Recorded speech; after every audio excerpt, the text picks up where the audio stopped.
everybody. Thanks for joining us, and welcome back to the Ethereum Protocol Fellowship Study Group. This is week 2 of 10 weeks, and today we'll be talking with core developer lightclient about the execution layer. So I will go ahead and let Mario introduce Matt for us, and we'll get rolling here. Hey everyone, hey Matt, thank you so much for joining. Thank you so much for coming. Can you hear me? I hear you. Okay, good. Yeah, thank you so much for being here, man. Really appreciate it. For anyone who doesn't know, Matt or lightclient, he's not just core developer. He's part of the Go Ethereum team that does more than just the Go Ethereum. Also, some testing, EIP editing, and generally, lightclient is this kind of person who you can go to if you want to understand the whole complexities of the protocol, how different things come together. I believe he has great opinion and strong opinions on many parts of the protocol. And he's been also working on stuff like account abstraction for many years. And today he's going to give us a dive into the execution layer of Ethereum, which he works on implementing in the Go Ethereum. And if you have any questions, anything you'd like to get clarified, something that is, we already had some questions come up during this past week. So if you have those ready, feel free to post them in the corresponding Discord thread, and when there is a space for it, we will ask it. We'll ask Matt about those. So yeah, thanks again for being here, man. I really appreciate it, and the floor is yours. Cool. Can you guys hear me okay? Sweet. If I ask for questions, what's the best way for people to get those to you? Is it just through the Discord and you will ask them? Cool. Amazing. Thanks so much for having me. I'm excited to talk to everyone about the execution layer. We'll do it through the Discord, yeah. Yeah. So I have some notes prepared to go over an overview of the execution layer in somewhat simplistic terms. But if you have questions, please feel free to post them on Discord. Josh and Mario, feel free to interrupt me as we're going on. I want to make sure we're all on the same page as we go through. And with that, let me share my screen and we can go ahead and get started.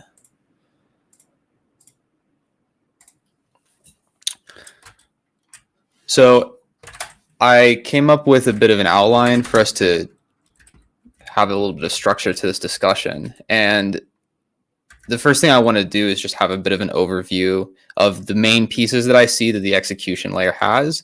And then we can dive a bit deeper into each of those specific elements. So let's just get started. Let's say this is week 2 lecture. And first things I want to talk about is the block validation aspect of the execution layer. With the merge, we've sort of changed the role that the execution layer has in Ethereum.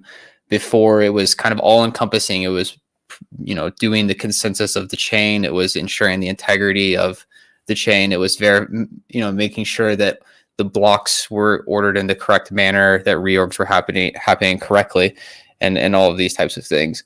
That all got outsourced to the consensus layer after the merge. And at this point, the role of the execution layer has become much more simplified. So I like to think of it really as just performing a state transition function. And we'll talk about what that looks like, but just to illuminate that specifically, we can actually see in the consensus specs how the consensus layer thinks about the execution layer. So if we go to consensus specs and we look at Deneb beacon chain, we can actually just go straight in and look at I think it's verify and notify payload. Actually, execution payload. So there's a function called process execution payload that's performed by the beacon chain as it's going through all of the other verification that it needs to do to verify a block is valid and move the consensus layer forward. So the execution layer has really just become embodied by this function right here. And there's a lot of different complexities of how to communicate that stuff. And you can sort of see this with this execution engine concept. This is this way that we're communicating to the execution layer from the consensus layer. But really what you can think about is we do some high level checks, make sure that some things like the parent hash is correct, that this is the next block in the chain, verify that some things like the timestamp, some other, lightweight verification. And then we send the payload to the execution layer and have it verify the block. And we can actually see the lowest level function in a beacon chain that interacts with the execution layer with notify new payload. So notify new payload, there is no implementation in the spec for the consensus layer, because what it does is it just sends the execution payload to the execution engine, which is your execution client. And the execution client then does the state transition function. It validates that the block headers are correct. It validates that the transactions are applied to the state correctly. And it will return true or false. It's really that simple in terms of how does the consensus layer think about the execution layer.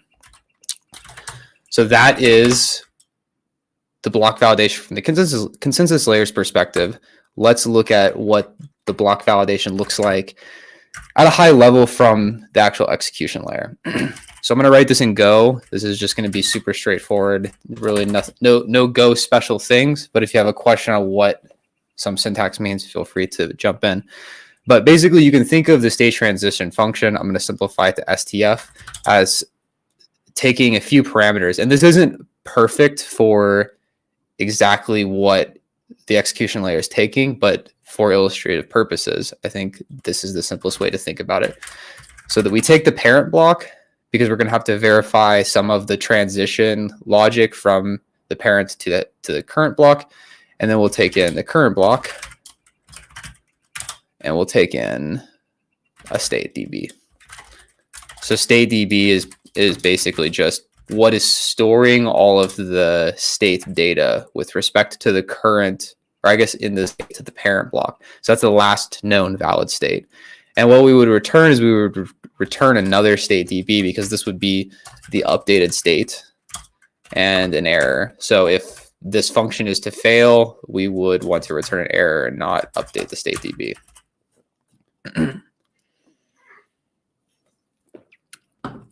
Okay. So the first thing we have to do is we have to verify the headers. We'll look at that a bit closer when we actually go through the implementation in Go Ethereum. But I'm just going to say here that if there's an error while we are verifying the headers, and we pass in the parent and the block, then we just want to return no updated state, and we'll return the error. And basically what this means here is there was a header error detected. So an example of something that would fail with respect to the headers, I guess an interesting example that has a lot of historical relevance is the gas limit. So today we have a gas limit of about 30 million. The gas limit is actually something that's not hard coded within the execution layer anywhere. There's a mechanism that block producers can use to change the gas limit. So they actually have the ability to change the gas limit by about 1/1024th. So if the gas limit is 30 million, you could increase it by that small percentage. And so if you increase the gas limit from 30 million to 40 million in block, over the course of a single block, the header verification would fail because you would have exceeded that 1/1024th fraction update. Another possibility of something that would be wrong is that you could have the block numbers not be sequential. And that's something that should probably be caught at the beacon chain layer too, but it might also occur within verify headers. The 1559 base fee would need to be updated correctly based on the last gas used versus the gas limit. So a bunch of those types of things are happening there. Hold on, my cat is eating my foot right now. Nope. Hey, Matt. Okay. If Yeah. you can hear me, just for a second, can you zoom into IDE so we can see more clearly on the screen? The Yeah. font is a bit small. Yeah, thanks a lot. How's that? It's better. Thanks. Okay. So that's verify headers. Once we verify the header, we'll just assume that the header is correct and that the environment that the header is specifying is the environment that the transaction should be running in. And so then from there, you're really just going to apply the transactions. So what I want to do here is say range over the blocks transactions. So this is just going to give us a loop over every transaction in the block. And for each transaction, we need to execute it. So we'll say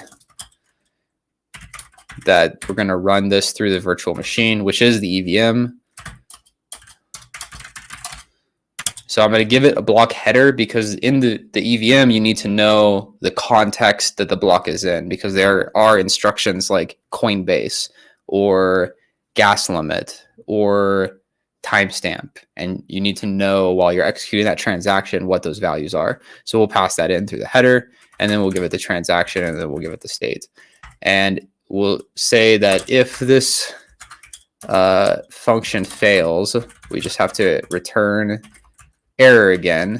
And in this case, the problem is the transaction is actually invalid. So therefore, the block is invalid. In the execution layer, it's not possible to have an invalid transaction within the block. If there is something invalid within the block, that sort of poisons the whole entire block and causes it to be invalid. If that transaction was correct, we'll update our state with the result res, and that's pretty much it in terms of the state transition function.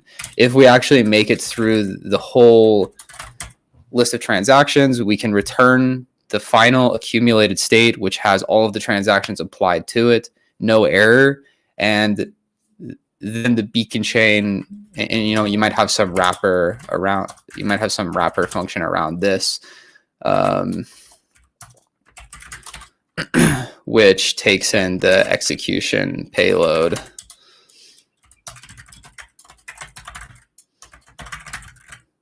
And this would return our bool.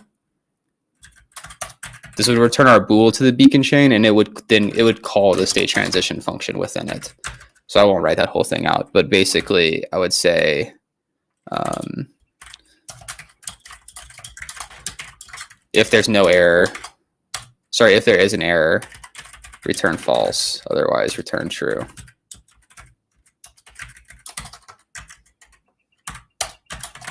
Okay, so the beacon chain is essentially calling some function new payload. It's passing the execution payload in. Then we call on the execution side our state transition function with the information in execution payload.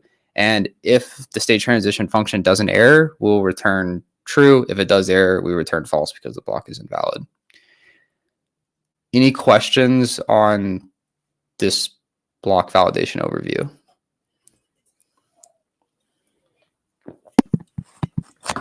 We get few questions. Okay. Yeah, what happened? Why to pass the block header into the VM.run? So inside the block header is all the information. So I mean, there's like two pieces of context that you need when you're executing the transaction. The first is obviously the state, because the state has things like the contract code that you're going to execute against, the storage within that account that you might be manipulating or reading. But you also need the context, the block context that the transaction is executing against. And so I mentioned a couple examples, but a few more. You might want to access the previous random value or the block hash. This is to give you some sort of like randomness within the virtual machine.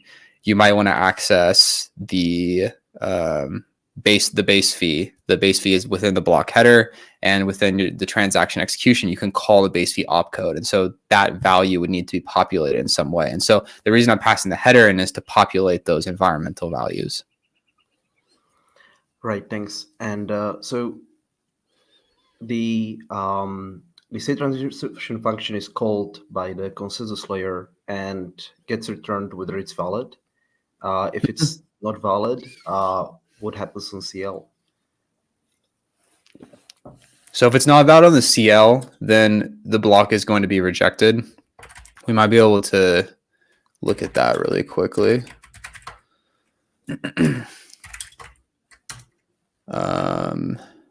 It was process execution payload.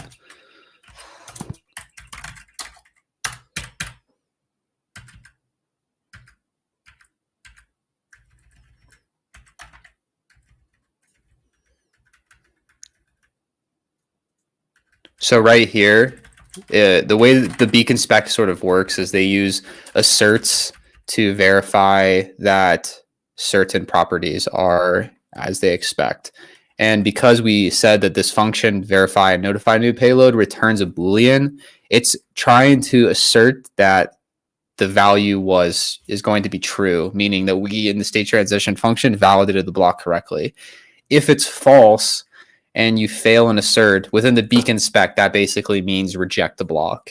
It doesn't really, it's not maybe not super clear how that machinery works just from the spec, but that's how they're usually using the assert in this case. Awesome, thanks.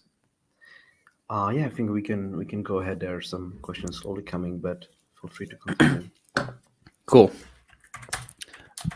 So that's the block validation. The other high level topic that I wanted to mention with respect to the execution client, the other main role that it has in the ecosystem is to build the execution payloads, to build the blocks that it contain the state transitions, all the transactions that do interesting and useful things. So we can look quickly about how it looks to build a block from the perspective of the execution client. I'll talk about this more when we get to the peer-to-peer section, but essentially nodes are gossiping transactions over this peer-to-peer protocol. And these are transactions that are not yet valid in a block. Not yet validly included in a block, but are themselves valid. So meaning the nonce is the next valid nonce for the account. The account has enough value to pay for a transaction, etc. So sometimes a node becomes tasked with creating a block that is up to the consensus layer. The consensus layer randomly determines every epoch which validators are going to build the block.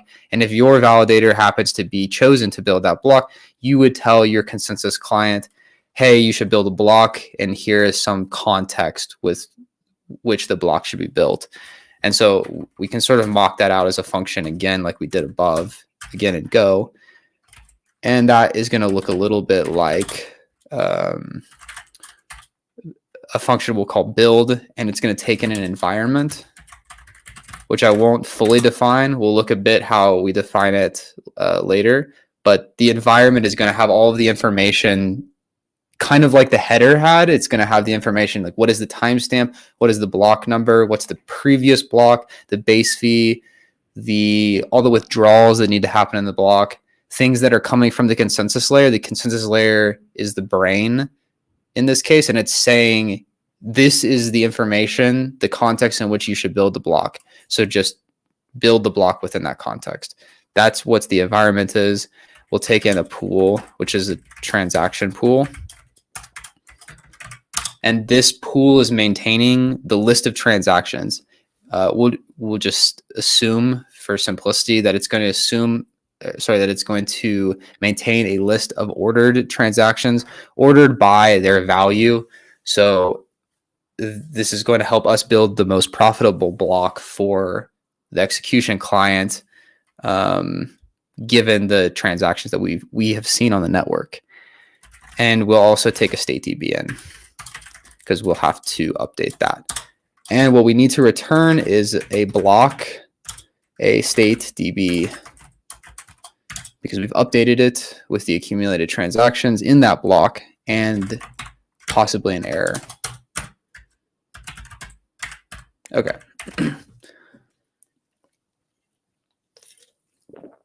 Inside build, we'll keep track of a couple things. We should keep track of gas used because the amount of gas, there's only a finite amount of gas that we can use. And I'm going to not account for the fact that we can actually change the gas limit. I'll just say it's going to be some fixed value. So this is a simple example, but usually as you're building your block, you need to watch how much gas you're using and stop building the block once you reach the limit of transactions. That can be included. And we'll also store all the transactions that is going to go into the block. So let's make sure that we continue adding transactions until our gas used is greater than 30 million. This is roughly what the gas limit is on mainnet today. So to get our first transaction, or to get any transaction, we have to ask the transaction pool, which again, we're black boxing to say that it's going to keep an ordered list of transactions for us so that we're always getting the best next transaction. And what we can say is just to pop a transaction, we'll think of it as like some type of, list that allows us to pop. We'll pop that transaction and then we will execute it. Let's call this gas no, we already named it. Let's call that gas and error. And we're going to run the transaction again, kind of like we did above.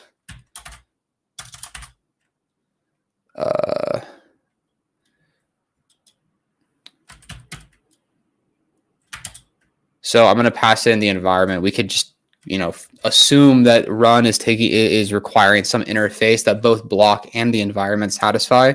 So we'll pass it in the environment, we'll pass in that transaction, and then we'll pass in the state. And so it's again going to run the transaction in that context that the environment is defining, and it's going to return us an updated state to actually accumulate the transaction.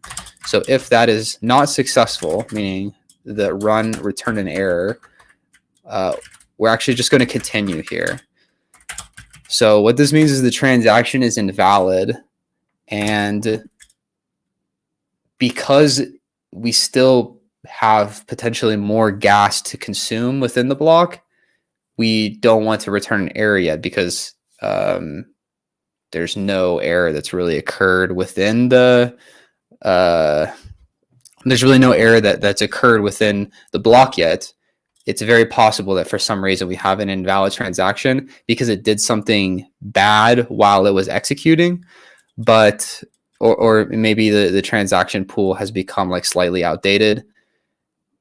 What we'll do here is just allow ourselves to continue and try to get the next transaction from the pool into this block.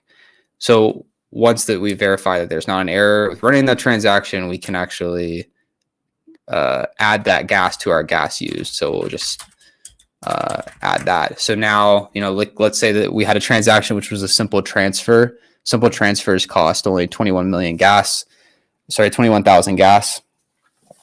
We would now have our gas used go from 0 to 21,000. And so we would just keep doing this process until we get to 30 million. I should probably say, or the pool is empty.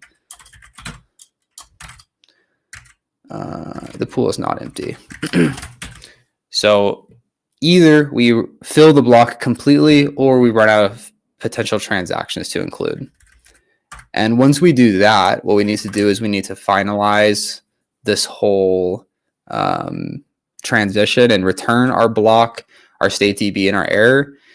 And I will just sort of outsource this to another function. We have in Go Ethereum something that's kind of like this, finalize.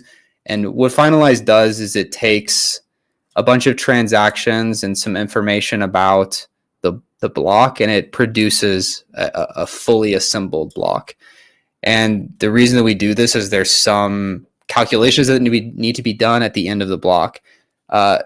I'm glossing over it a bit here. We'll see when we look at the process function. But basically, in the header, you have things like the transaction route, the receipts route, the withdrawals route.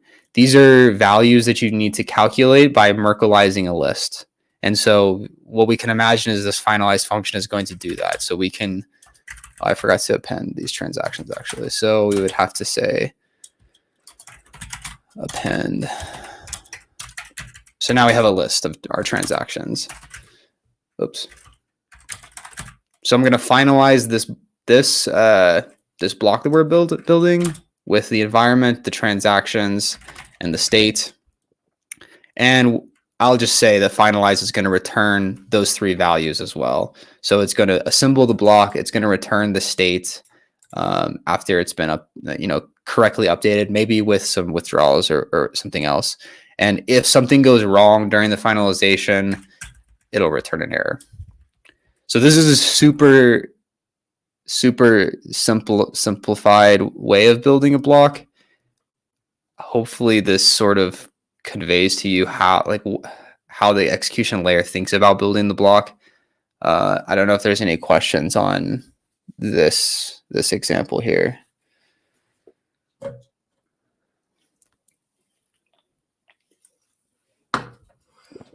Yeah, it looks like we've got a few questions in the chat here. Let's see. Paul asks, is the transaction pool ordered in any way? If not, how do we ensure maximum profit when using pool.pop? Yeah, exactly. So the transaction pool is, and we're assuming in this case, it is ordered by the basically the gas price. With 1559, it's a bit more complicated because we have this concept of tip, but essentially it's ordered by the highest paying transactions to the builder. So every time you call pop, you're getting the transaction that is giving you the most value per gas. Great, thank you. 721 Orbit asks, while building blocks, does the execution layer reject any transactions before sending it to the consensus layer? So the only time that you would reject a transaction is if it is invalid for some reason. And you can sort of see that here in this case. Generally, the transaction pool itself is doing some verification. So we're verifying more or less that the transaction is valid.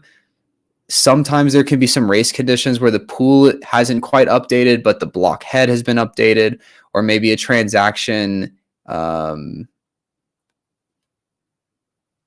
In general, though, the transaction pool should really verify the transaction is valid. So this doesn't really occur too much. But you're not going to look at a transaction and reject it for any other reason than it can't pay. Because if a transaction can pay, then a quote unquote invalid transaction during execution is really a reverted transaction, which is valid from the consensus's perspective. It just may not have validly changed the state beyond paying for the gas that it used.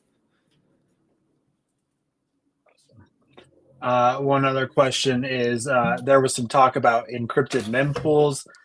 One, how viable is that? And two, since block transactions are ordered by gas, is gas unencrypted in such a design? Yeah, I mean, this is a pretty challenging problem. I think a lot of people have looked at this, and there are different ideas about how to do it. The proposals I've seen, mostly on other chains, I think Cosmos, for encrypted mempools have had things like gas unencrypted, because when you're building the block, you don't know what the transaction is yet. You're sort of committing to an ordered list of a block, and therefore you need to have an idea of how much gas that block is using. I've also, I think, seen some proposals where the sender is also unencrypted, and it's just the target and data that they're doing is encrypted. That way they can somehow verify. I mean, I guess that they can do a very simple verification that the sender can pay for the unencrypted gas. These are obviously riddled with drawbacks, because if you're trying to have an encrypted mempool and you're trying to have private transaction flow, you are leaking a lot of information by even just saying gas used. And even more so if you have the sender address. So just, from for Ethereum's perspective, I think it probably is something that's a lot farther in the future, something that we probably want a complete solution and not something that is only doing most of the things right. I could be off a bit here. This isn't something I haven't looked at in a while, but that's generally been my understanding. It doesn't seem like we figure out a way to do encrypted mempools completely in an efficient way. And so we're waiting for that to be cracked. Awesome. Thank you. There is a condition you used for gas being less than 30 million, but you also mentioned it's not hard coded. So this is just an example of like parameter being passed, or? Yeah, I mean, we could say gas limit. I mean, really, I think the function that we have is, I mean, really what we could say is we could just say it's in the environment. But basically, whenever you're building a block, your node has that ability, like I said, to control the gas limit by 1 over 1024. So I could manipulate it on either end.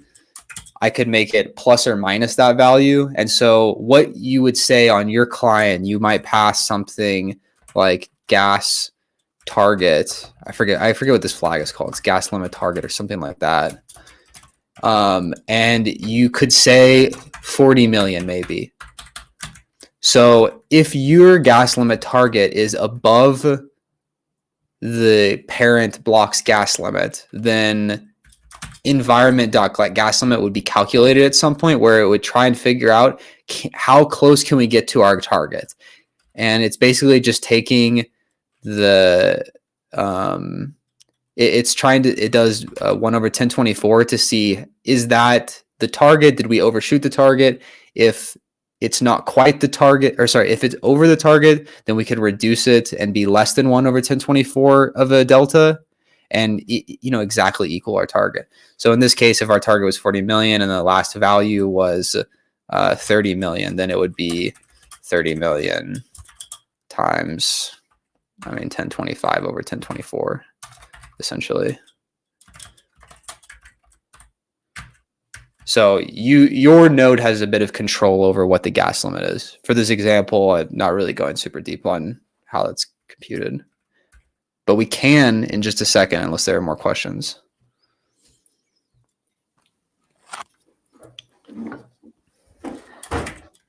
Yeah, they kind of keep coming in, but I'm just trying to get some more important one, I guess.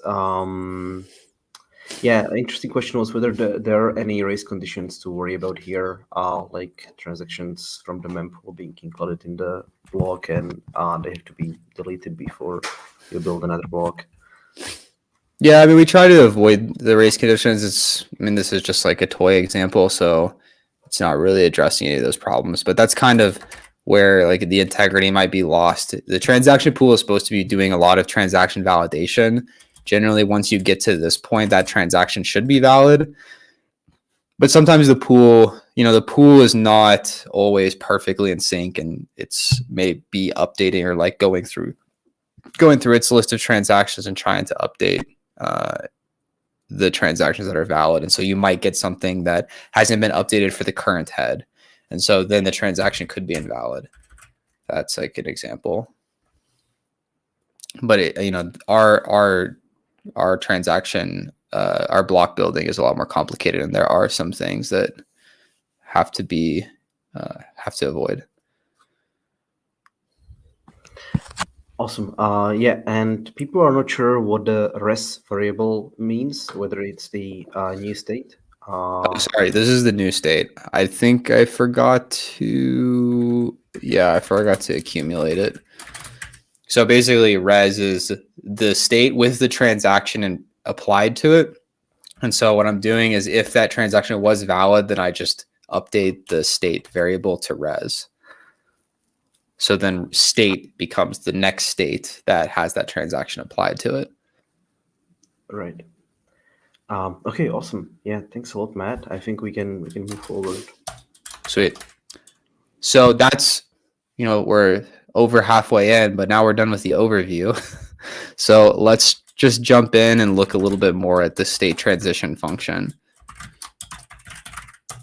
So I gave you a really high level overview about what the state transition function looks like, but I want to actually walk us through what happens in Go Ethereum. It might be a bit difficult since you guys can't unmute to ask questions, but I'm just going to go through this, and hopefully this is a way for you to sort of see where does this code live, what is the shape of these things, and maybe on your own time go through it a bit more in depth and try to really understand the flow and every line that's happening. But we'll just go through it kind of quickly here because I do have a couple other things to talk about. Okay. So if I go into Go Ethereum, we can actually look at that function, that notify new payload function that the beacon chain is calling to interact with the execution layer. And to do that, we would go to Catalyst, which is our name for the engine API. The engine API is that interface that connects the beacon, the consensus layer, to the execution layer. And we'll go to api.go. There's a function called new payload. So new payload here is what the beacon chain is calling. So it's taking in a bunch of values, and mostly with the values that I was talking about, the block data is in this executable data. And this looks a lot like a block. It's got the parent hash, the state root, the receipts root, the number, the gas limit, gas used, your transactions, the withdrawals, a bunch of other stuff. I'm not going to go too deeply into the 4844 things because that's just making stuff a lot more complicated. But what happens is the consensus layer got a block. It wants to ask the execution layer, was that block valid? The execution layer does a bunch of verification about that block information. So this is going to perform some integrity checks. Like, if I hash all of the data that you gave me, is it going to equal the block hash you also gave me? This is something that catches like small bugs in clients often. And eventually, it just goes through and verifies some, it just does a bunch of integrity checks, a bunch of edge cases with respect to the communication between the beacon chain and consensus layer. But eventually we get down to this function, insert block without set head. And so here it's where we actually start trying to put that block into our chain. We've validated a bunch of invariants that we want to exist before we start putting that block into the chain. And then we have to jump in and just go ahead and do it. So these functions are pretty complicated, and they are, they have a lot of stuff that I think we could probably look at removing now that the beacon chain is doing a lot of the reorganization and chain management for us. But it's sort of an artifact of the fact that we used to have to do this ourselves before we were on proof of stake. So insert chain is going to call some things that we talked about. There's a function called verify headers. And verify headers is a function that's on an interface. The interface is defined in consensus, which is where we are, but there's a consensus engine for the beacon chain, and it has its function verify header. And what it can do is it will perform the header verifications that are relevant for this type of consensus. The first thing that it does is it checks to see, is the terminal total difficulty reached? This was the way that we determine whether or not a chain was proof of work or proof of stake. At this point, it's always, quote unquote, reached, because there is no more updates to the difficulty. The merge has happened, and so we're always skipping over the ETH1 header verification, and we're just doing the beacon header verification. So the beacon header verification is pretty identical in a lot of ways. You can go through the very individual the individual constraints, I'll mention some interesting ones. For one, in proof of stake, there's no more concept of uncles. An uncle is a duplicate block at the same block height. We had this in proof of work because sometimes if you had a bunch of distributed miners around the world, two miners might find a block at roughly the same time before they communicate to the other that they had found a block.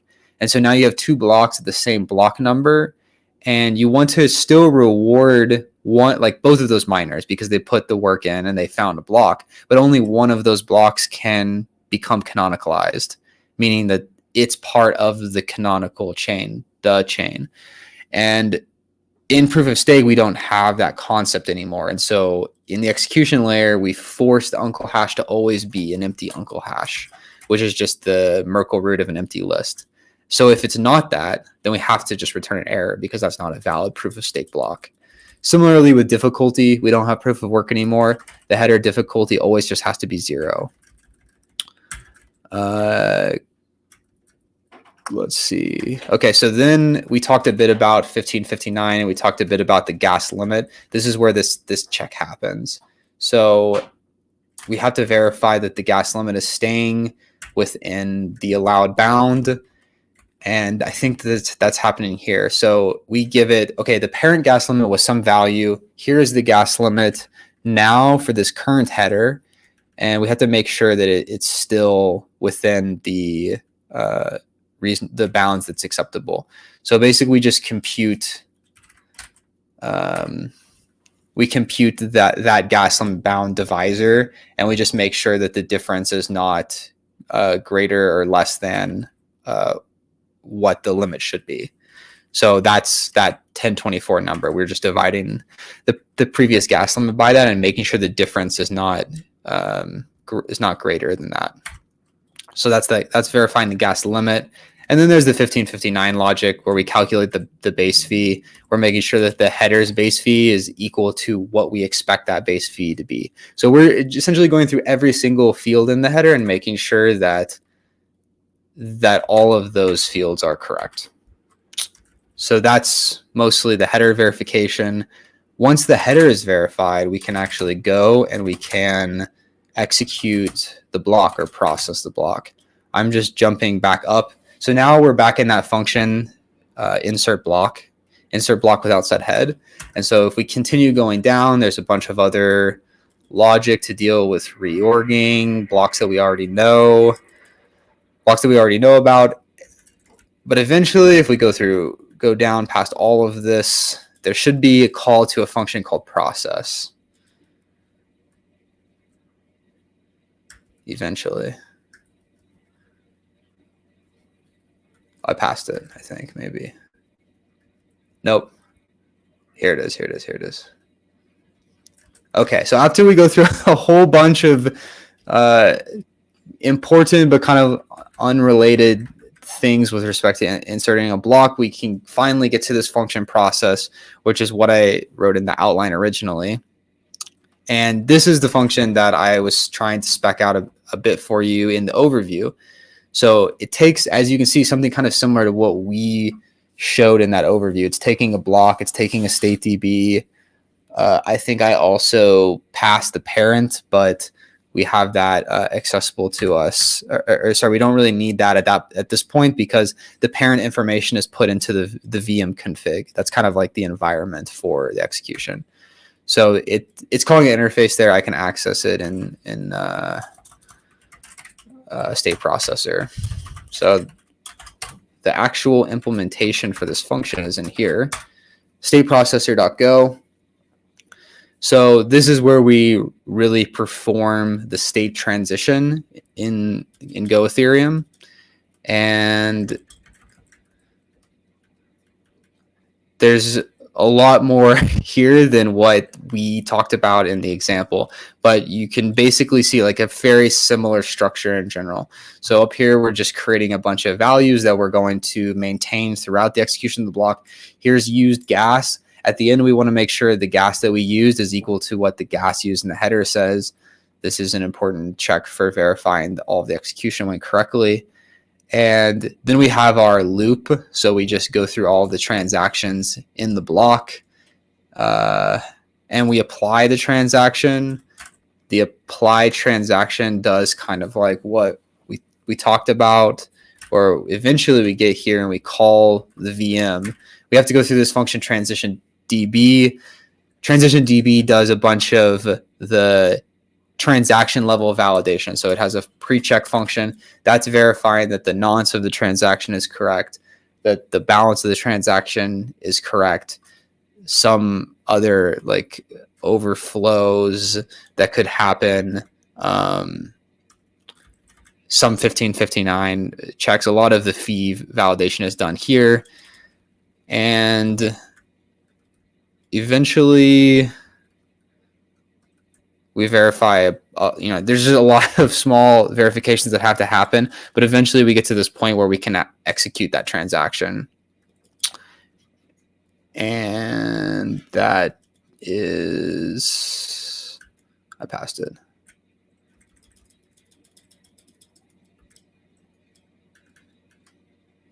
Here it is. Okay, so here we're saying there's two types of instantiations of execution. Either you're executing a contract creation, or you're executing a call. And we've made it so that we have these functions create and call. So here you can see if the transaction is going to create something, we're going to call the create function, and that does the creation. And if we're not creating, then we have to update the nonce. In create, the nonce is already updated, so that doesn't exist in this branch of the code. But we update the nonce and we then perform the call. And so I'm going to skip over the implementation of call because we'll look at that a little bit when we look at the EVM. But this is essentially kicking the EVM up and saying, I want to execute an EVM with this as my message sender. This is the destination. So go load the code at that destination and then pass this data into that destination as call data.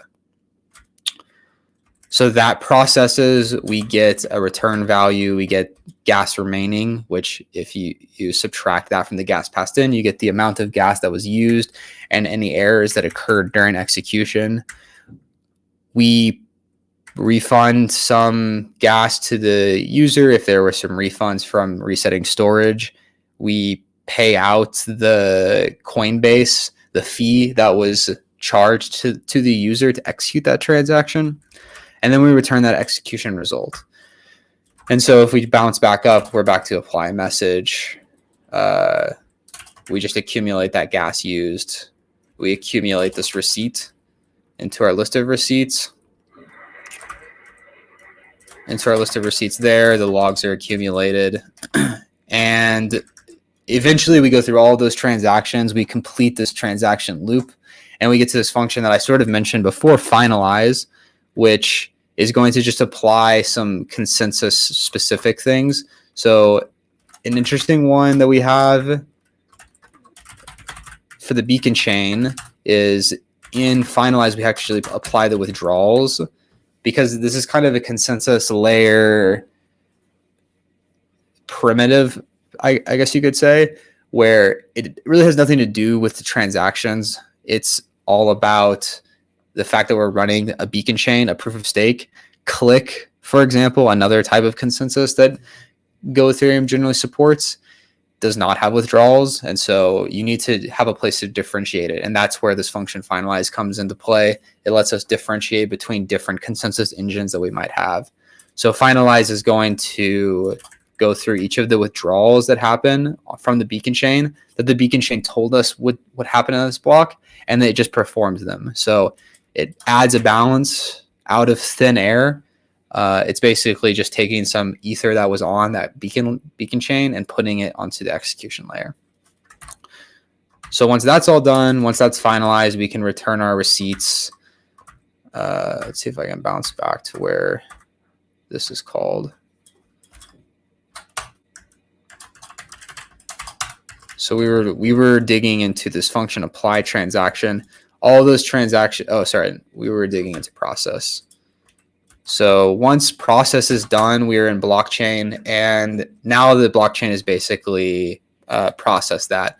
So it's going to do some more things, update some metrics, and eventually we're going to write that block to state. And this is kind of when everything is resolved onto the disk or into your memory. So at this point, we are inserting the block. The block was valid, and there's just some more metrics and small things that we do. But basically, at the end, we return the number of blocks that were written to the disk, and we return if there were any errors. Since there would have been no errors, we successfully wrote that block. We would just say, in this case, one block was written. And if we go all the way back to the Catalyst API, so this actually throws away the number of blocks that were written. It just checks to see if there was no error. We would get the nil error back from insert block without set head, skip through all of this, and eventually we would return a payload status engine valid and a new latest hash, which is the block that was just inserted. So that's the full block insertion pipeline that happens whenever a consensus layer gets a block and it sends it to the execution layer. I know that was a lot. I don't want to get hung up on like a whole bunch of questions, but if there are some like high level things that I could answer quickly before we talk about some other stuff, I am open to that. Thank you so much. We have one higher level. If you can explain again what a receipt is. Yeah, so a receipt is information about a transaction that can only be verified or determined after executing the transaction. So if we look at the consensus definition of a receipt, it has things like, so these are the consensus fields. These are the things that are actually in a receipt. This other stuff is some Go Ethereum stuff that's not in a receipt, but you have things such as the type, which says that, what transaction type this receipt was associated with. And that's used as a discriminator, basically. So you can interpret if different types of transactions have different types of receipts, which I don't think they really do at the moment. Post date, this was deprecated in Byzantium, I think, but it's been deprecated for quite a while. So really what you have are these. You have status, which would say whether or not a transaction reverted. You would have cumulative gas used, which says how much gas that transaction used. The Bloom filter, if you're not familiar with what Bloom filters are, I would check that out on Wikipedia. It's basically a fast way to determine if it's possible a log you're looking for occurred within that transaction. And then you just have a list of all the logs. And a log is something that you can write from a smart contract. The smart contract address would be here. And you can have topics, which help you quickly find it via the Bloom filter. And then you have the data. So an example of a log might be if you send an ERC20, that ERC20 might set out a log that says some amount of that ERC20 was sent from one address to another address. And so you could read that from the block at the end of the transaction and see all of the ERC20 transfers that happened with a particular token.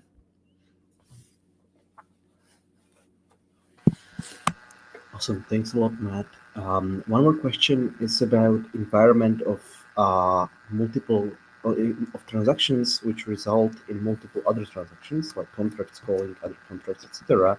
How is the context, the environment that you used in your overview, the end variable? How is it fetched for these kind of transactions? Okay, let me see if I can show this really quickly. I want to go to state processor. So there's two kind of environments that we care about. I think this is the right one. So we have the EVM environment, which stores mostly transaction level context and block level context. So block level are things that I mentioned: Coinbase, gas limit, block number, time, difficulty, base fee, random, all of this stuff. This is stuff that doesn't change transaction to transaction. It's fixed across the entire block. Then we have transaction context, origin, gas price, blob stuff. These are things that are true across the whole transaction, but might change within the block because there are different transactions. So these are two types of environments which are accessible during execution, but are generally fixed for the full execution of the transaction. Then there is also in the interpreter an EV. No, is that right?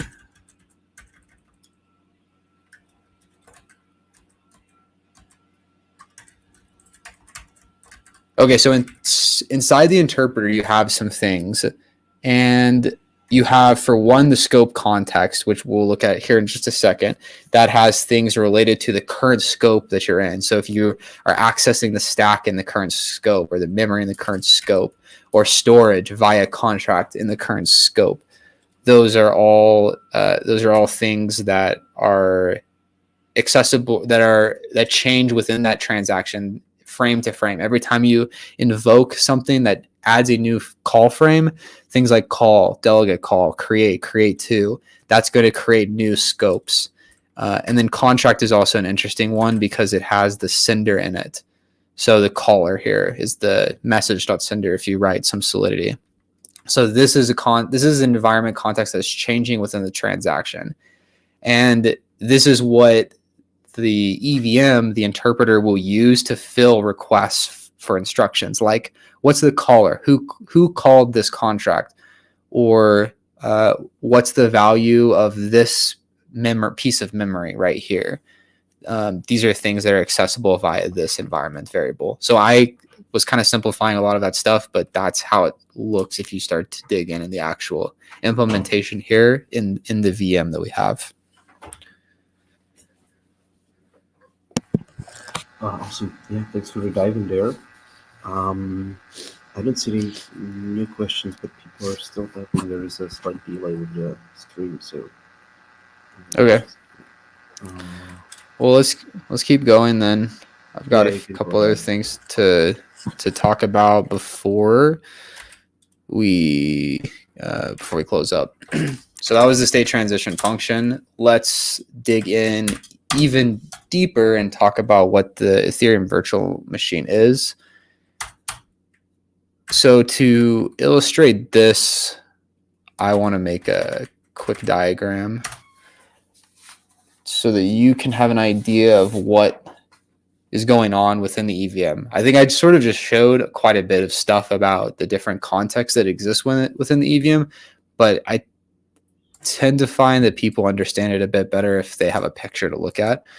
So we'll call this the EVM. This is the EVM box, and this is essentially an EVM call frame. And so, like I was saying, the call frame changes throughout the transaction, and you have access only to things that are related to that call frame. So a big example of what's accessible in that call frame is the code. This is the code that you are currently executing. And alongside that code, you need to know where in the code you're executing. So you have the PC, that's the program counter. If you're familiar with interpreters at all, then you will be familiar with how the PC works. But basically, it's just saying, the way the interpreter is processing this is if PC is at 0, it would load the instruction at index 0 in the code and then execute it. And then it would update the PC by 1 or possibly more if the instruction was larger than 1 byte. But most of our instructions are 1 byte. So then we have some other frame level stuff. We have the stack. We have the memory.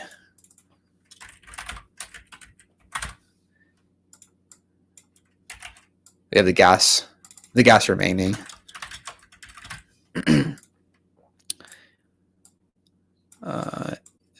And these are mostly the things that we have with respect to just this frame of execution. We also have things like we have the block context that I just went over, and we have the TX context. These are accessible within the frame. We also have the state, which is accessible. So there's a bunch of operations that can access parts of the state. Things like ext code size, ext code hash, meaning external code size or external code hash. Those are instructions that would let you read things from the state. Instructions like Coinbase give you block context. Instructions like origin give you transaction context. Okay, this is mostly what the VM looks like. To understand a bit more about how the EVM works, we can have a quick example program. And we'll do it on this playground here. Oh, they already have one. Yeah, let's just use this one. So the way the stack machine works is the stack is kind of your working place for doing operations. All of the instructions essentially take stack arguments to modify the behavior of that specific instruction. So in this example, essentially we're writing something to store to the memory with mstore, and then we're going to return it to the caller. So if we look at how that looks, if we step by step, we're on this first instruction. So if we're thinking about this picture here, PC is equal 0. So in this example, we would have our PC at 0, our stack and our memory are empty, and then gas remaining is kind of irrelevant, but let's just imagine we have basically infinite gas remaining. If we step 1 through, we've pushed a value on, and that value is 42. So now our stack has grown to 1 element, and it has the value 42 on top. We run another instruction, again, push 1. That's pushing 0 onto the stack. And now we're at mstore. So mstore, the way that mstore works is it takes the first element on the stack, it uses that as the offset to write a value, and then it reads the next item on the stack, and it writes that value to that offset. So when I press this next button, what's going to happen is we're going to remove both of the stack elements, but then the memory is going to have 42 written to it. And that's exactly what happened here. So now we want to return this value. So the way to return a value is you need to say how big the return value is going to be, and you need to say where to start reading that return value. And the way that it does that here is we push the hex value 20, which is 32 in decimal. And then we push the index to start with, which is 0. So we're going to start here, and we'll pass in all 32 of these bytes. So if we just look at those, we push 20 onto the stack and then 0 onto the stack, and then we pop them both off with return. And so now we get this return value of 42. And that is like really roughly how a stack machine works, how to think about the behavior within the EVM. I will mention that within the EVM, there's a bunch of different types of instructions. What we looked at there are some pretty simple stuff. In general, you can think of the different categories as things like arithmetic. So arithmetic is adding, subtracting, exponentiation, doing modulos, that type of stuff. There's bitwise functions for bit banging. If you need to do an AND, an XOR, a NOT, those functions exist. There are environment functions, which give us this access to the block context and the TX context, like I mentioned. Shoot.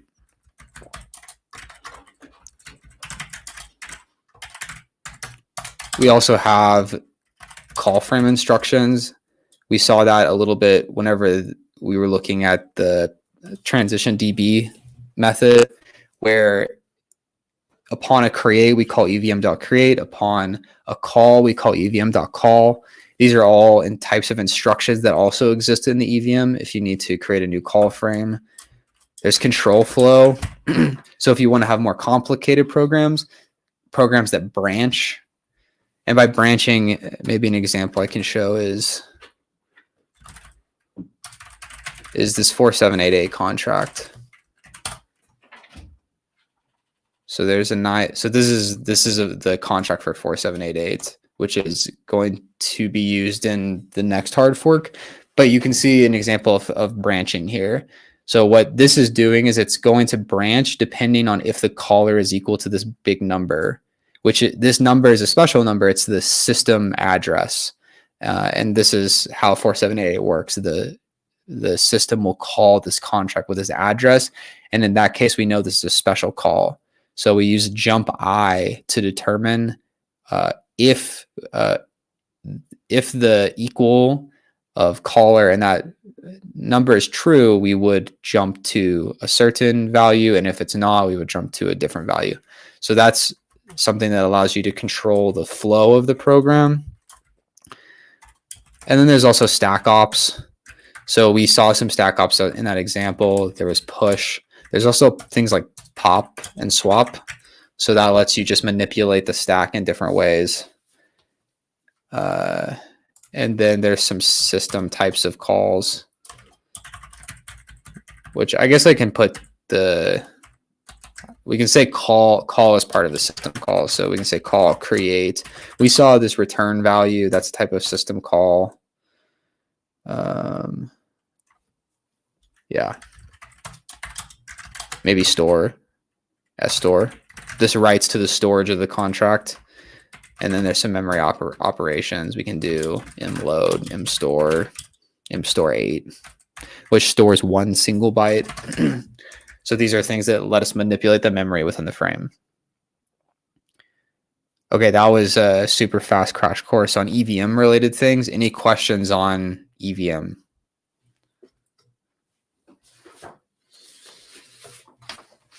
One question from Paul asking, how were various instruction costs determined? A long time ago, there was some benchmarking done. I forget what the target gas per second was that we were roughly targeting. I don't know if I could find that quickly. Basically, there was a gas per second of a specific processor architecture, and that was sort of where we roughly came to the different gas prices.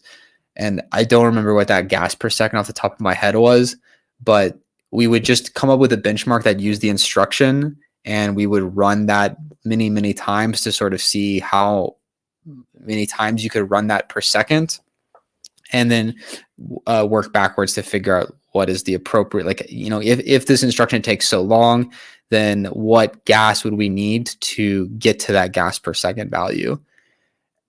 At this point, we have a lot of instructions, and so sometimes we don't super closely do this type of benchmarking. So base fee came with the London hard fork, and there wasn't really benchmarking done on that specific instruction because we just copied the same gas value that is charged for other block context types of instructions. So a lot of these things today just use what the gas cost of other similar types of instructions are. We still have this rough gas per second that we want to process, but I don't think that things are perfectly in line. I think that some things are probably being overcharged for. Awesome, thank you. Few people typing right now, so maybe we'll give 5 seconds, and if something comes up, we can continue here. Yeah, I have maybe 15 more minutes or so of stuff. I don't know if that's okay. Yeah, it's great. Right in time. Yeah. Sweet. Cool. Let's just keep moseying on, and then we can do a big session of questions at the end. Okay. All right. We talked about block validation. We talked about block building, the state transition function, super high level overview about how the EVM works. And now I want to talk about the peer-to-peer layer, which we alluded to a bit when we were talking about the transaction pool and how blocks are being built. But I wanted to dig in more about how does the peer-to-peer layer look, what is its responsibilities. So the execution layer operates on a P2P protocol called DevP2P. And DevP2P is something that is a bespoke protocol for Ethereum. It's evolved from the beginning of Ethereum.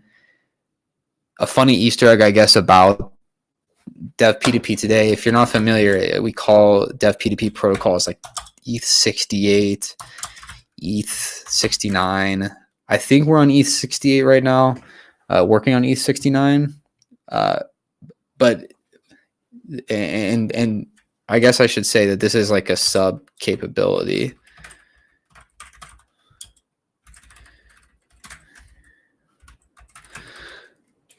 So there are other protocols under Dev P2P. We have ETH, we have Snap. Those are the main ones today. There used to be things like Whisper. Were there any other ones that I can think of? I guess we could just look at it.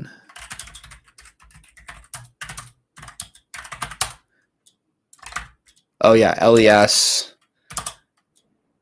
There's some ideas for a witness propagation sub capability, which would allow us to propagate block witnesses.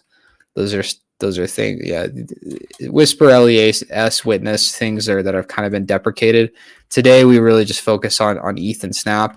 I was going to say the funny Easter egg for ETH is that, now we're on ETH 68, ETH 69.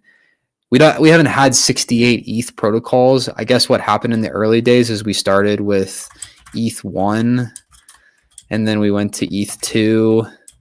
And there's a lot of very quick iteration in the very early days of Ethereum, and we kind of got somewhere around ETH 6. And at that point, they just decided, I think that they started trying to think like in terms of ETH 6.1, ETH 6.2. And all of these protocols are lost. You won't really find these types of protocols in client definitions anymore, because this was pre-launch, very early launch. And so we eventually got, I don't know what the first one that's even mentioned in here is. It might be what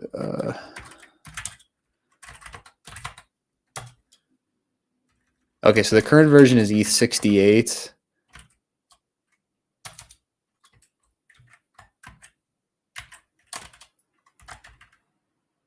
Okay, so yeah, ETH 60. So we had a bunch of POCs. So there was like POC 1, 2, 3, 4, 5, 6, and then finally for 6, at 6 they said we can't keep going like this. Let's just do 6.0, 6.1, etc. And so 2015 we had ETH 61, ETH 62, 63. I think 64 is probably the last one you might see in clients. But yeah, we've made a lot of different changes to the ETH protocol. So there haven't been 68 ETH protocols. There's been about 15 ETH protocols, which is kind of funny. But okay, back to what does the P2P do for us? So the responsibility.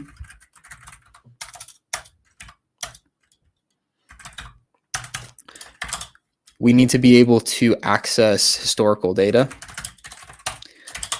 We also need to be able to access transactions. I'll say new transactions, actually pooled transactions. So these are pending.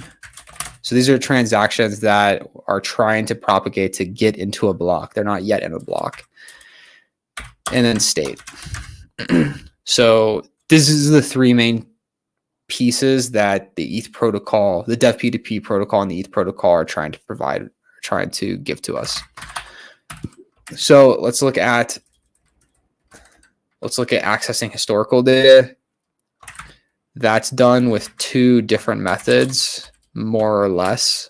Get headers, get block headers,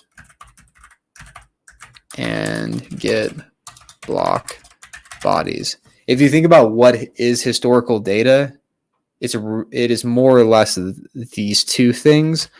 There's also, make sure I have this one right. Get block, get receipts. Yeah. So then there's also get receipts. So there's these three methods that allow us to get all of the historical data related to Ethereum. if you think about what historical data is, it's data that's not needed for active validation of the state transition function.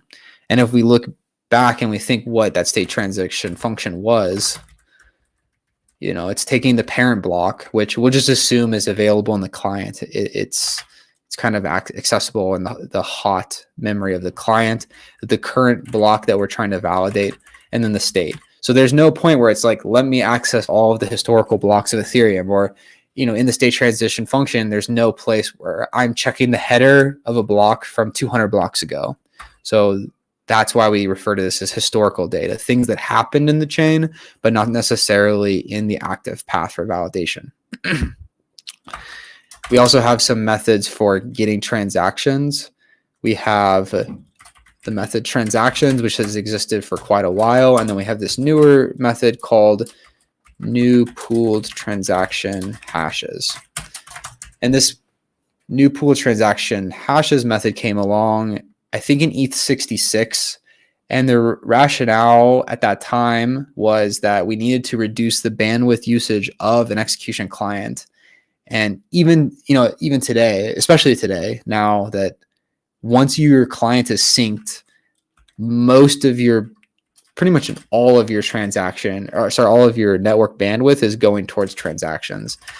And so in ETH66, Peter wanted to figure out a way to reduce the load, the bandwidth load for execution clients, and came up with an idea that instead of sending the full transaction to every single one of our peers when we get a new transaction, either a peer announces that transaction to us or we receive it locally.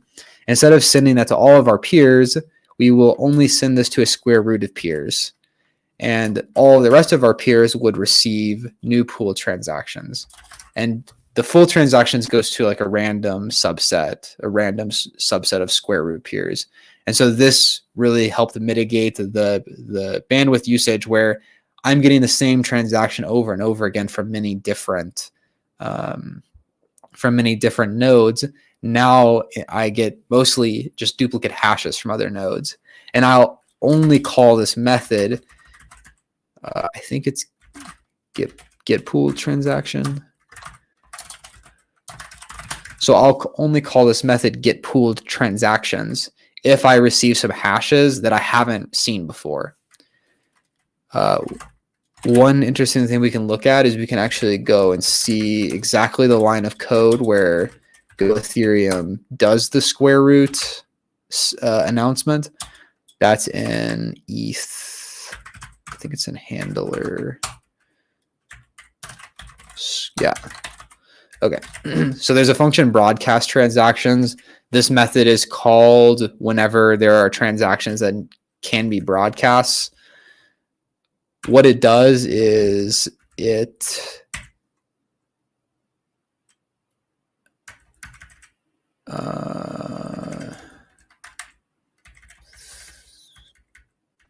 okay, so for every transaction, we determine if that transaction has been seen by that other client, and we also determine how many of our peers are going to receive this directly, and there that square root function is. So depending on how many peers we have, we take the square root of that, and that is the number of direct peers. Where do we use that? Yeah, okay. So I think peers is a random list of our peers. And so here we say, okay, all the way up into num direct. So you can imagine this is a small value, like say 2. So zero, the peers index is 0 and 1. We will send this transaction unconditionally. And for everyone else, we're just using list slicing here. We're going to send all the rest of our peers just an announcement. So that's using this announcement list versus the TX set list. So that's in this file. What is it? ETH/handler.go. You can actually see this is where this behavior from the dev P2P layer is coming through. So if we look quickly at the different methods, let's look at each of them. Get block headers. The request, we use this request ID. This was added in maybe ETH 67. And the request ID just lets us keep track of our requests a bit better. So when we send a request, we send an ID, and then the response comes back and it gives us the same ID. Just helps with tracking requests that are in flight. And we say, here's a start block. So this would be the block value that we would want to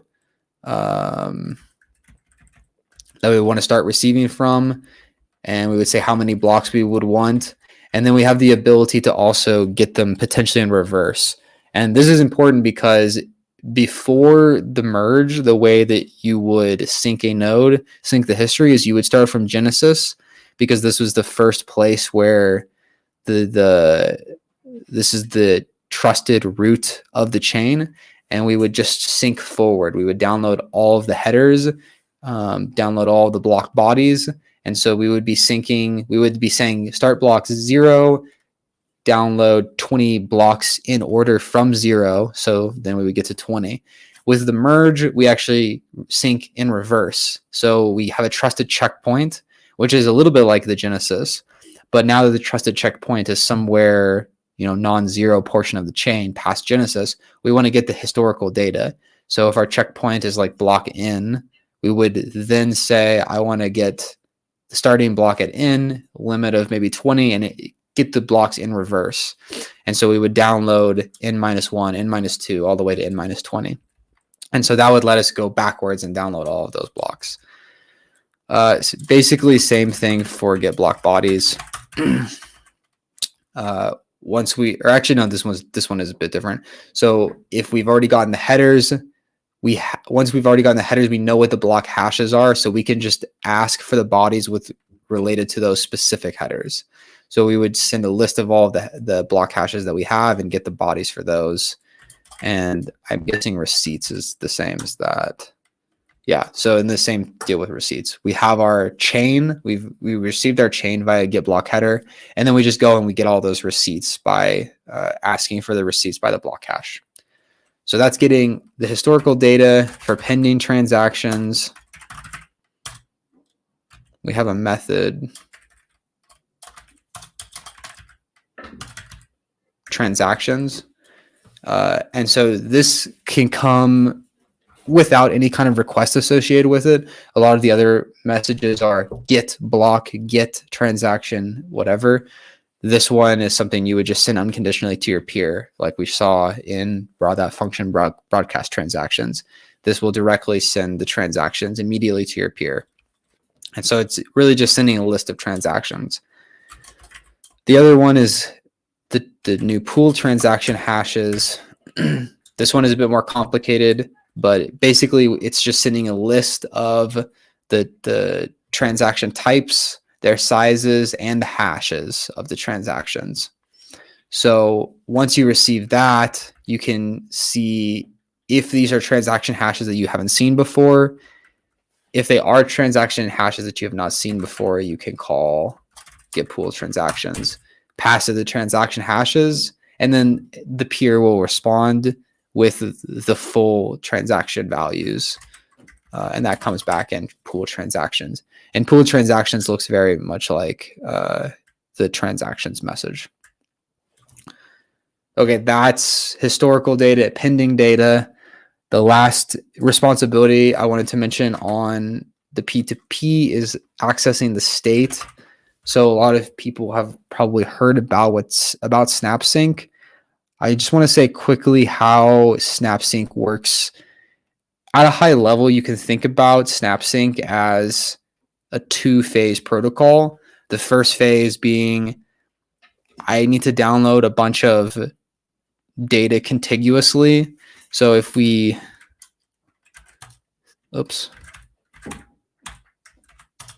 think about the try as some sort of Merkle tree, this diagram is just going to be a binary tree because it would be really difficult to draw. It would be really difficult to draw a hexarray tree in text. I'm sure it's been done though. Okay, so this is A, B, C, D. Okay, so the way that SnapSync works is you first request the leaves of the tree against a certain root. And so let's say this is root 1. So the root is changing. Like, this is a very small example, but obviously there's, you know, I don't know, maybe millions, maybe 100 million different leaf nodes that we have to access, 200 million leaf nodes that we have to access. And so as we're going through this, we might access A and B against a root 1.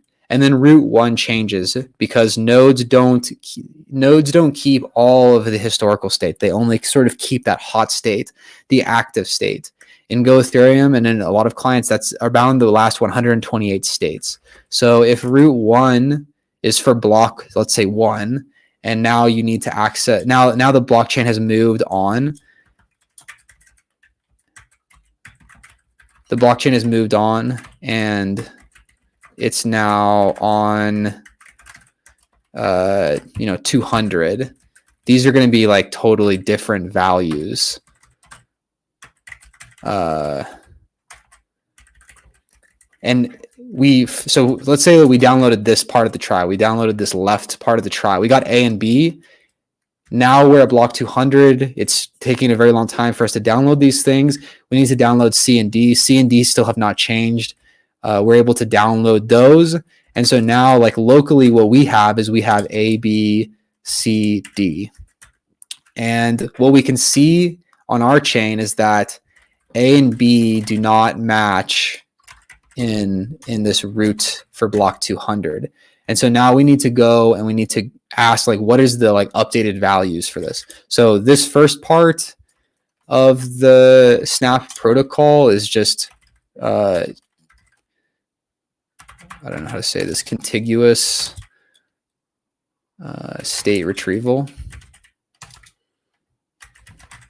So we're just going through and we're accessing every single leaf in order for the accounts. And this is like so super simple. There's obviously the account trie and then there's the storage trie underneath it. But you would just go through, you would start at the lowest indexed leaf node, download it, download the next one, and go all the way through until you get to the end of the state. Once you get to the end of the state, you can see that you might have something that's stale. So C and D are still valid, but A and B are incorrect. And so now you have to go through this healing phase, which if you run a Geth node or any node that's doing SnapSync, the healing phase is probably the most confusing part. So the healing phase is really just going through your tree and trying to, get the integrity of the state back. So you're going to do a by path lookup. And so you might ask, okay, get me the full list of nodes that are underneath root 200. Let's put 1 and 2 here. So this healing phase might be like get R200. And that would return to you the nodes 1 and 2, which are listed here. The next part is to get 1. And so that will list you R and A. And you'll now notice that this path is exactly the same. If you think about it in terms of a binary tree, the left node could be index 0. The left node is index 0, 0. The left to right node is like index 0, 1. And so those are the paths, 0, 0, 0, 1. And you can see now that for 0, 0, you had A. You already had A, but it's telling you it's actually R.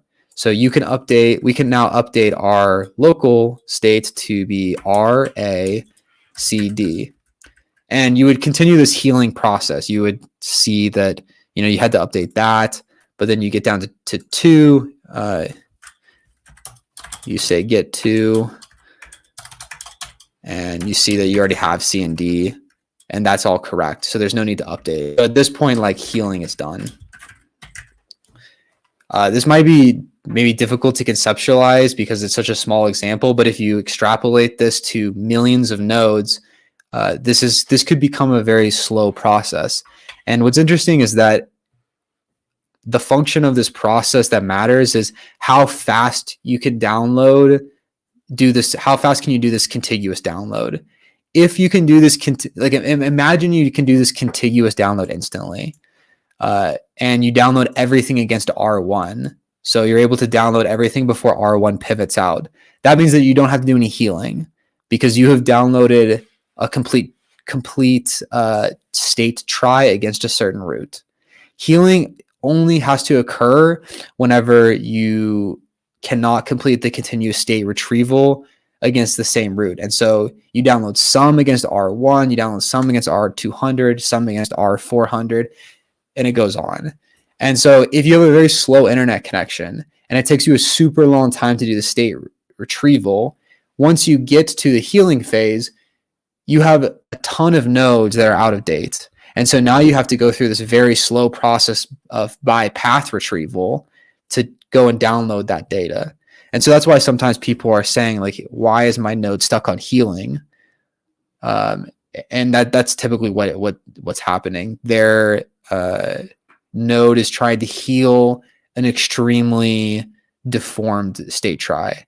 And so sometimes it's better to just delete the full database and try and start again with the contiguous state retrieval. And if maybe you had something wrong with your internet, or maybe your node was offline for a long time and it has the contiguous state, but it has to do the healing, it's sometimes better just to download all the state at once again. And we don't have to go too deeply into the different snap messages, but it's all here. This repo that I'm in is this repo is in the Ethereum organization. So if you're curious about other parts of the dev P2P spec or want to dig more into these things, there's the Ethereum/dev P2P repo. And if you're wanting more information on SnapSync, this is the Snap spec. And the Snap spec is has a super good overview and description. And I think it's definitely worth a read if you're still kind of confused on exactly how SnapSync works. Okay, that's P2P. Any questions related to P2P content?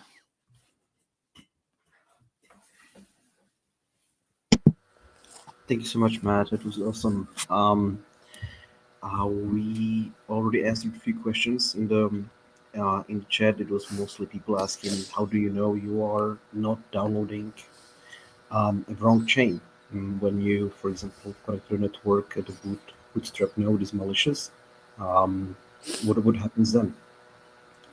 Yeah, in that case, these roots are authenticated roots. So the way that you start doing SnapSync sort of looks like this.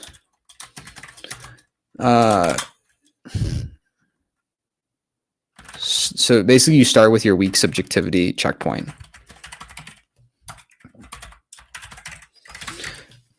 How you get that value is, that's sort of up to each person. But what most people do is they get some weak subjectivity checkpoint from some checkpoint server, and that gives you a root. Let's see, we'll just call it R. And actually, this is like a block hash. So then you go and you get the block associated with the hash. Once you have the block associated with the hash, you start Snap against that block's state. So what I'm trying to illuminate here is that the state root which you're running Snap against has been authenticated by you, in the sense that we trust this state root to be correct. Like, you're not verifying that the computation to get to that state root was correct. You're assuming it was correct, and you're just going to download the state associated with it. And you are kind of able to continue doing this because we're not verifying the state. And so you're sort of seeing new blocks come in, you do header verification on it, and if the headers are correct, you just assume those state roots are correct. So that's where the new roots come in. So you might have verified root 1 with your weak subjectivity checkpoint. It took you a long time to download this data. You eventually get to root 200, and now you have a different root.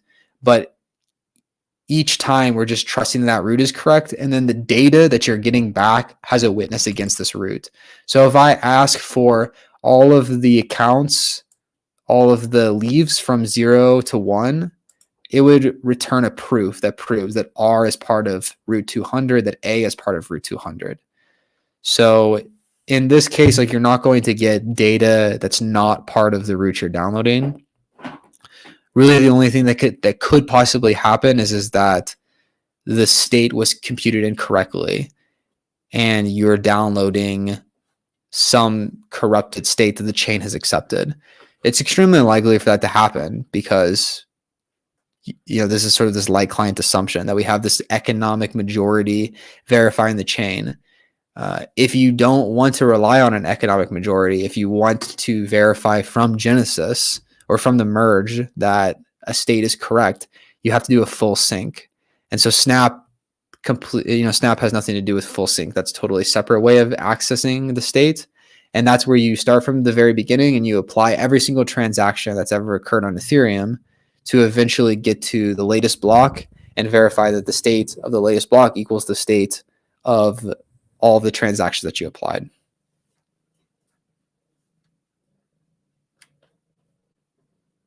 Awesome.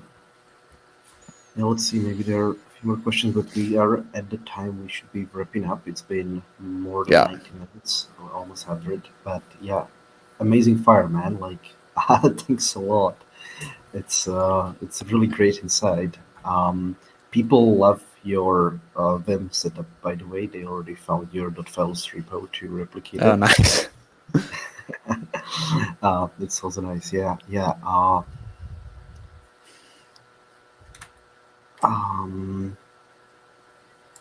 Yeah, thanks so much for having me. That's most of the things that I wanted to talk about. I don't think we really had too much time to go super deeply into these things. Hopefully you were able to see the different repos that I was accessing, the dev P2P repo, the consensus specs repo. Those are things that have really good information that I recommend people like digging more deeply into.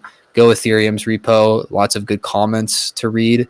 If you're curious about how some of the things that I was describing worked, you can totally go through that stuff and see the documentation there. The only other thing that I was thinking of talking about was the JSON RPC. I would check out the execution APIs repo. It describes the interface for the execution layer. When people think about what is Ethereum, the JSON RPC is kind of Ethereum in more or less absolute terms, because that's the interface that people have to access Ethereum. So take a look at the execution APIs repo, and you can see all the data that is available to query for Ethereum. Awesome. Thanks a lot. I want to ask one more thing. Can you please share the notes, the overview doc that you created there? Yeah. With us? Yeah, just send it to us or add it to the repo. Yeah. Thanks. Yeah, I can do that. Yeah. Again, like, amazing job. Like, I learned a lot myself, and seeing you just keep going through all of the important parts. It was great. Yeah, I think people have a lot to learn, and also watch the recording again. So yeah, Sweet. Thanks a lot, man. I really appreciate it. Yeah, feel free to tag me I'm on the EPS Discord, so tag me at lightclient if you have any more questions. I'll try to get back to you guys if I can. Awesome. Thanks so much, Matt. Appreciate it. And for those of you who are in Denver for ETH Denver this week, we will be hosting a meetup on Thursday. You can check in the Discord for that information. Once again, thanks a lot, Matt, and we'll see you all next week for Consensus Layer overview with Alex Stokes. Thanks. Nice. Thanks, guys. Take it easy. Thanks a lot. Bye. Bye-bye.